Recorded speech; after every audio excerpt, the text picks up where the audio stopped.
നമസ്കാരം. Indian national Congress Neriamangalam മണ്ഡലം കോൺഗ്രസ് കമ്മിറ്റിയുടെ ആഭിമുഖ്യത്തിൽ റിപ്പബ്ലിക് ദിനം ആഘോഷിച്ചു. നേര്യമംഗലം ടൗണിൽ വെച്ച് നടത്തിയ ചടങ്ങിൽ മണ്ഡലം പ്രസിഡന്റ് ജയമോൻ ജോസ് അധ്യക്ഷത വഹിച്ചു. ജില്ലാ എക്സിക്യൂട്ടീവ് അംഗം PR രവി ഉദ്ഘാടനം ചെയ്തു. മുൻ പഞ്ചായത്ത് പ്രസിഡന്റ് സൈജന്റ് ചാക്കോ റിപ്പബ്ലിക് ദിന സന്ദേശം നൽകി.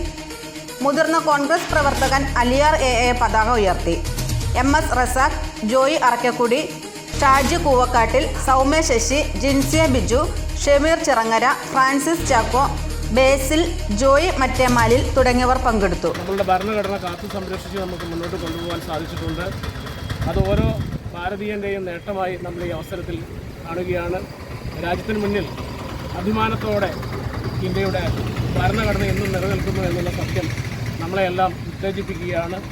ഇന്ത്യ രാജ്യത്തിൻ്റെ ദേശീയതയും അഖണ്ഡതയും നാം നമ്മുടെ കണ്ണിലെ കൃഷ്ണമണി പോലെ കാത്തുസൂക്ഷിക്കുന്ന മതേതരത്വവും ജനാധിപത്യവും സംരക്ഷിക്കുവാൻ നമുക്ക് ഒത്തൊരുമയായി മുന്നോട്ട് പോകാമെന്ന് മാത്രം പറഞ്ഞുകൊണ്ട് എല്ലാ പ്രിയപ്പെട്ടവർക്കും ഹൃദയം നിറഞ്ഞ റിപ്പബ്ലിക് ദിനാശംസകൾ നേരുന്നു.